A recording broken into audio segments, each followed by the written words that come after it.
사람들이 흔히 말하기를 이 세상에 문제없는 것은 없다 이렇게 말을 합니다. 문제없는 것은 없습니다.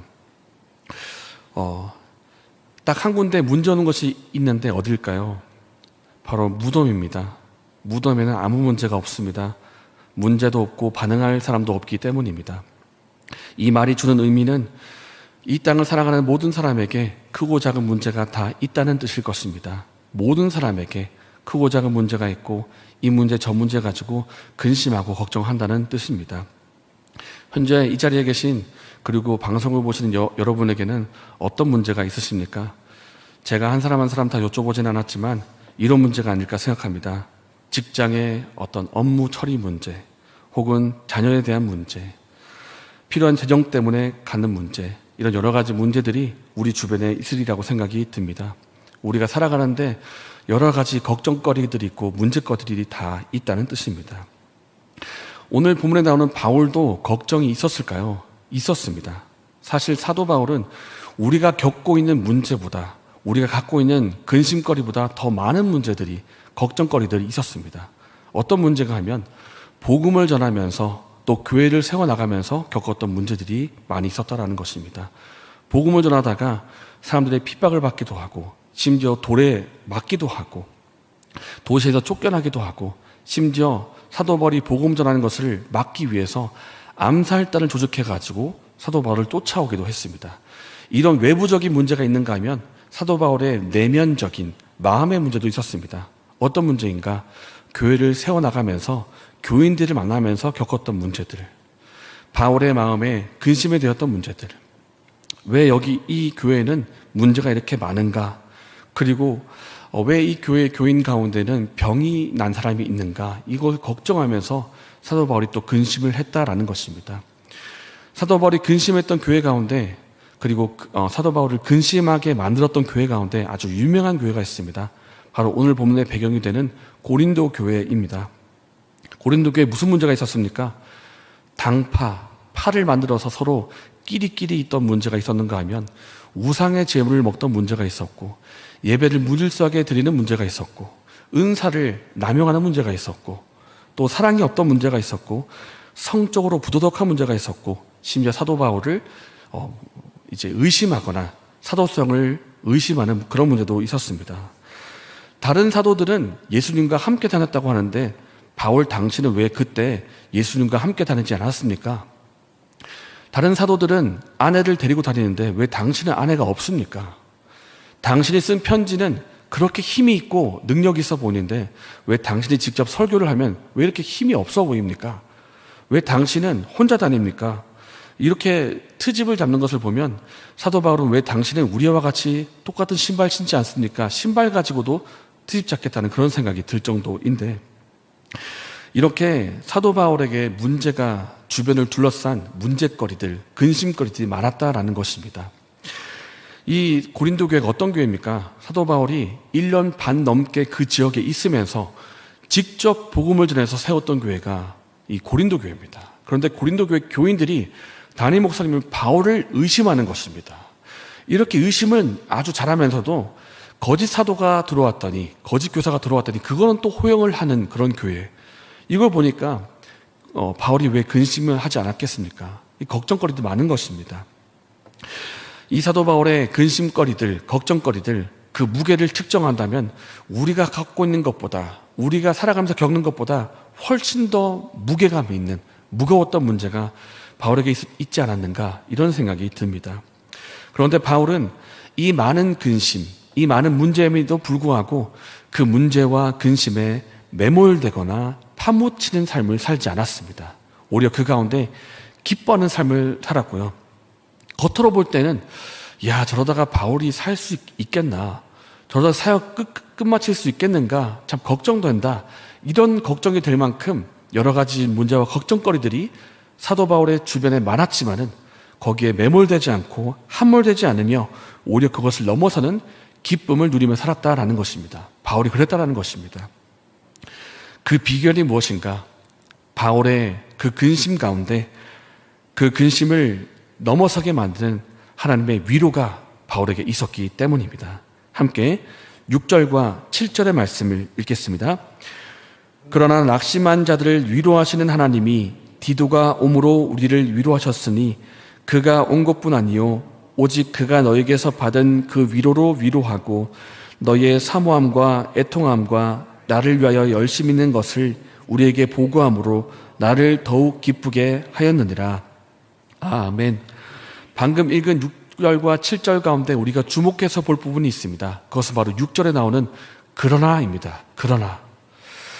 사도 바울을 하여금 고통스럽게 만들고 근심하게 만들고 눈물을 흘리게 만들었던 여러 가지 문제와 걱정거리들이 그 주변에 많이 있었지만 우리가 주목할 것은 사도 바울의 그 근심거리 가운데 그러나의 은혜가 있었다라는 것입니다. 그러나 사도 바울의 삶에 그러나의 은혜가 있었습니다. 분명히 고린도 교회를 통해서 많은 근심을 받게 됐고 그 교회 때문에 근심하고 눈물을 흘렸지만은 나중에 봤더니 그 고린도 교회를 통해서 또한 그러나의 은혜를 받게 되었다는 것입니다. 이렇게 문제 많던 교회, 이렇게 고민거리를 주었던 교회가 나중에 사도 바울이 썼던 편지를 보고 회개하고 돌이키고 주님의 뜻대로 살게 되었다는 그 소식이 디도를 통해서 다시 받게 되자 그것이 또한 바울에게 위로가 되었다라는 것입니다. 여러분, 우리가 고린도 전서가 있는 것을 알고 있고 고린도 후서가 있는 것을 알고 있는데요. 그 가운데 2개의 편지가 더 있었다고 합니다. 그 2개의 편지 가운데에는 눈물의 편지라고 쓰였던 유명한 눈물의 편지라고 불리는 그런 편지가 있었는데 이 고린도 교회의 문제들을 막 보면서 바울이 눈물을 흘릴 수밖에 없었고 눈물을 흘려가면서 썼던 편지가 있었다라는 것입니다. 그러나 그 편지를 써서 보낼 때는 눈물이 흘릴 수밖에 없었지만은 나중에 디도를 통해서 받게 된 소식은 드디어 고린도 교회가 회개했다라는 것입니다. 드디어 고린도 교회가 돌이켜서 더 이상 사도 바울의 사도성을 의심하지 않고 그들 속에 있었던 문제들을 회개하고 돌이키는 은혜가 있었다라는 것을 받게 되자 그것이 사도 바울에게 위로가 되었다. 하나님께서 사도 바울을 위로하셨다라는 것입니다. 사랑하는 여러분, 우리의 삶 속에 문제가 왜 없겠습니까? 크고 작은 문제가 있습니다. 경력의 문제, 환경적인 문제, 자녀의 문제, 직장의 문제, 여러 가지 문제가 우리 삶 속에 있습니다. 그러나 우리 삶 속에 근심이 있고 문제가 있지만 우리에게 그러나의 은혜가 있다는 것을 믿으시기를 바랍니다. 우리가 근심 위에 근심이 더 있어서 근심에 파묻히지 않도록 하나님께서 우리를 위로하신다는 것을 믿으시기를 바랍니다. 근심하는 자 같으나 항상 기뻐하고 가난한 자 같으나 많은 사람을 부유하게 하고 아무것도 없는 자 같으나 모든 것을 가진 자로다. 근심하는 자 같으나 기뻐할 수 있는 은혜가 있다는 것을 믿으시기를 바랍니다. 하나님의 위로가 있으면 우리가 기뻐할 수 있습니다. 이 하나님의 위로가 저와 우리에게 있기를 예수님의 이름으로 축복합니다. 바울의 마음에는 고민거리, 문제거리, 근심거리가 많았지만 그러나 하나님으로부터 위로를 받았기 때문에 다시 기뻐할 수가 있었습니다. 이것이 바울을 향한 하나님의 위로였는데 바울은 이러한 위로를 받고 나서 계속해서 근심에 대한 주제를 이어가면서 우리의 삶에 2가지 종류의 근심이 있다고 말을 합니다. 여러분에게 2가지 근심이 있는데 여러분 이 한 가지 근심을 하지 마시고 이 다른 근심을 하라고 우리 권면을 하고 있습니다. 그렇다면 우리의 삶 속에 다가오는 근심 2가지가 무엇인가 한번 살펴보기를 원합니다. 함께 10절의 말씀을 읽겠습니다. 하나님의 뜻대로 하는 근심은 후회할 것이 없는 구원에 이르게 하는 회개를 이루는 것이요 세상 근심은 사망을 이루는 것이니라. 사도 바울은 우리에게 2가지 근심이 있다고 말을 합니다. 첫 번째 근심은 하나님의 뜻대로 하는 근심이 있는데 이것은 생명에 이르게 하는 근심이다. 그런데 또 다른 근심이 있다. 이 근심은 세상의 근심인데 이 근심을 하면 사망에 이르게 된다. 이렇게 말을 하고 있다는 것입니다. 그렇다면 세상 근심이라는 것은 어떤 근심일까요? 바로 이런 근심 말합니다. 어떻게 하면 내가 이 세상에서 내 욕망과 내 죄성을 따라 살아갈 수가 있을까? 어떻게 하면 내가 이 땅을 쾌락을 추구하면서 살아갈 수가 있을까? 하면서 죄를 이루기 위해서 쾌락과 욕망을 이루기 위해서 하는 근심을 말하고 있습니다. 세상을 마음대로 살고 싶습니다. 이 세상을 내 마음껏 쾌락을 이루며 살고 싶습니다.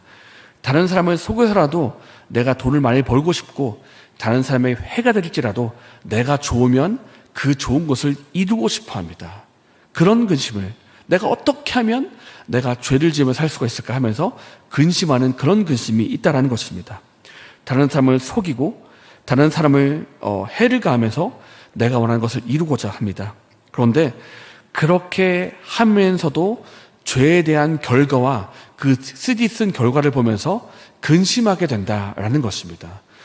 죄를 지으면 근심이 찾아옵니다. 죄의 결과가 있기 때문입니다. 다른 사람을 속이고 거짓말하면 결국 꼬리가 잡히고 처벌을 받게 됩니다. 그러면 처벌을 받으면서 이 고통을 겪게 되는 것입니다. 그러면서 근심을 합니다.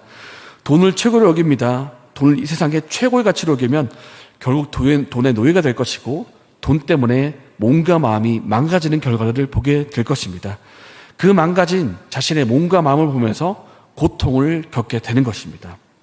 그렇게 세상을 따라 죄를 지어가면서 몸과 마음의 고통을 겪게 됩니다. 왜냐하면 하나님이 주신 양심이 남아있고 하나님께서 그 양심의 가책을 느끼게 하게 하시기 때문입니다. 이렇게 죄를 짓기 위해서 근심하고 죄의 결과를 맛보면서 또 근심하는 것, 이것이 바로 세상 근심입니다.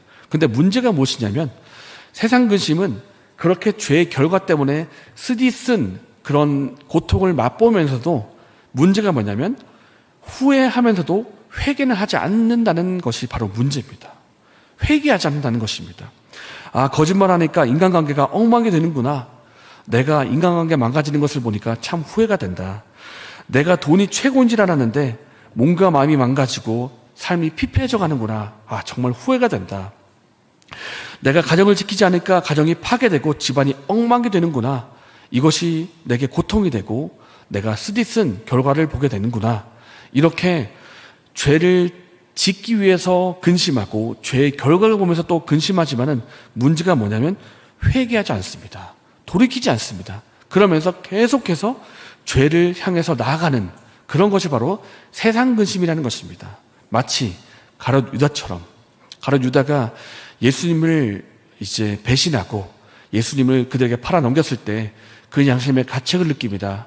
내가 의인을 하나님의 사람을 팔아 넘겼구나. 후회가 된다. 근데 후회는 하지만 회개는 하지 않습니다. 끝까지 회개하지 않고 어떻게 합니까? 너무 후회가 되니까 스스로 목숨을 끊어버립니다. 이것이 바로 세상 근심이고 사망에 이르는 근심이라는 것입니다. 사도 바울이 말하기를 이런 근심을 하지 말라는 것입니다. 마음의 방향이 계속 죄를 향해 있으면서 죄의 결과를 보면서 근심을 하면서도 계속 그 길로 가는 그런 근심을 하지 말라는 것입니다. 그렇다면 어떤 근심을 해야 될까요? 바로 하나님의 뜻대로 하는 근심을 하라. 그렇게 말씀합니다. 하나님의 뜻대로 하는 근심은 바로 이런 것입니다. 내가 거짓말을 했더니 인간관계가 파괴되고 많은 사람이 피해를 보는구나. 내가 다시는 거짓말을 하지 말아야 되겠다라고 회개하는 것입니다. 내가 하나님과 사람 앞에서 진실하게 살겠다. 내가 이간질하면서 사니까 공동체가 파괴되고 교회가 흔들리게 되는구나. 내가 다시는 교회 안에서 이간질하지 말아야 되겠다. 내가 다시는 죄를 짓지 말아야 되겠고 다시는 주님 앞에서 범죄하는 삶을 살지 말아야 되겠다. 어떻게 하면 내가 하나님의 뜻대로 돌아갈 수가 있을까? 내가 어떻게 하면 다시 열심을 품고 주님께로 나아갈 수가 있을까? 때로는 주님 뜻대로 살지 못하는 자신을 보면서 분해하기도 하면서 정말 내가 싫다. 내가 주님의 뜻대로 살고 싶은데 지금 내 삶이 정말 마음에 안 든다. 애통해하고 분해하고 열심을 품으면서 주님의 뜻대로 삶의 방향을 바꾸고 주님의 뜻대로 회개하는 그 삶을 살아가라. 이것이 주님의 뜻대로 하는 근심이고 결국 생명에 이르는 근심이다. 이렇게 말씀을 하고 있다는 것입니다. 앞서 말씀드렸던 것처럼 고린도 교회는 죄의 종합 선물 세트 같은 것이었습니다. 선물이 아니죠. 종합 세트장 같은 것이었습니다. 문제가 얼마나 많은지 음란의 문제, 예배 무질서함의 문제, 은사의 남용 문제, 우상의 재물 문제, 사도 바울을 의심하는 문제, 당파의 문제의 문제를 거듭하고 문제가 너무 많아가지고 사도 바울이 편지를 4개나 썼던 곳이 바로 고린도 교회의 문제입니다. 그런데 이 교회의 문제가 너무 많으니까 바울이 눈물을 흘릴 수밖에 없었고 근심할 수밖에 없었지만 16절 말씀을 한번 보시기 바랍니다. 바울이 결국 어떻게 합니까? 함께 16절의 말씀을 읽겠습니다. 내가 범사에 너를 신뢰하게 된 것을 기뻐하노라. 이제는 기뻐하고 있다는 것입니다. 왜? 그 교회가 회개했기 때문입니다. 그 교회가 생명에 대한 근심을 했기 때문에 바울이 기뻐하고 있다는 것입니다. 이 바울의 기쁨은 또한 하나님의 기쁨이라고도 말할 수가 있는데, 그럼 여러분에게 질문해 보겠습니다. 여러분, 하나님이 언제 기뻐하시겠습니까? 언제 하나님께서 기뻐하실까요? 첫 번째는 하나님의 뜻대로 행할 때 기뻐하십니다.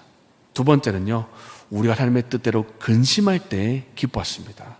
정말 아이러니하게도 그렇습니다. 정말 모순적이지 않습니까?